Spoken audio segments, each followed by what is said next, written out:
I've got a question for you. Why does the world feel so chaotic? Infections are spiking. Firefighters doing what they can. Got an active shooter at Saugus High School. Statistically speaking, the world is still safer, more accessible, and connected than ever before. And yet, our experience of the world can tell a very different story. Controversy, conflict, panic, and negative news dominate the headlines. And in our ever-changing world, the amount of information we consume has skyrocketed. This certainly influences the way we perceive the world. Chaos can appear to be everywhere. Most of the time it feels like we're treading water and we can't keep up. We can't keep up with the pace, can't keep up with the technology, can't keep up with our families, our lives, our business. Seems like things are kind of spinning out of control, and it's hard to keep our head above the water. At the end of the day, our mental well-being starts to be threatened.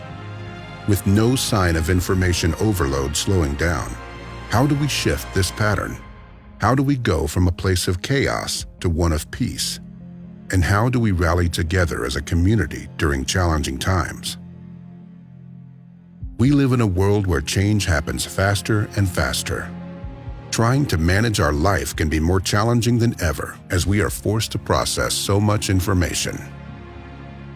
One of the reasons why so many people are experiencing so much stress and the world appears to be chaotic is we have expectations of things being different than they are. And when a goal is set, it's going to either need to be achieved, it's going to need to be changed, or canceled.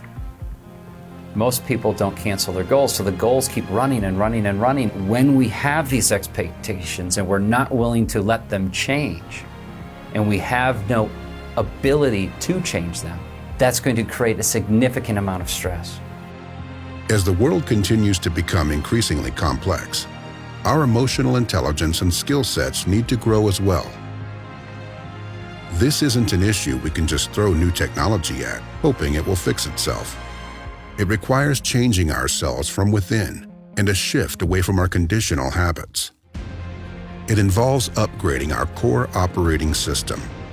Imagine a life where you no longer feel consumed by fear. You are at peace and trust your own decision-making abilities. You feel inspired and experience more happiness in your life. All of this is possible when you become more conscious and present.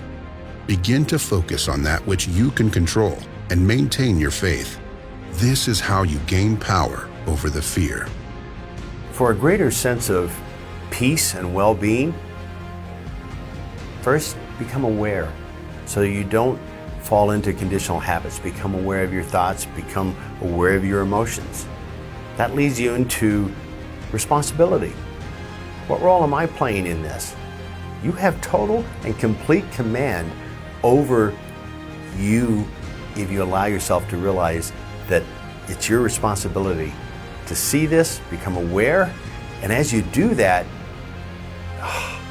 you become empowered.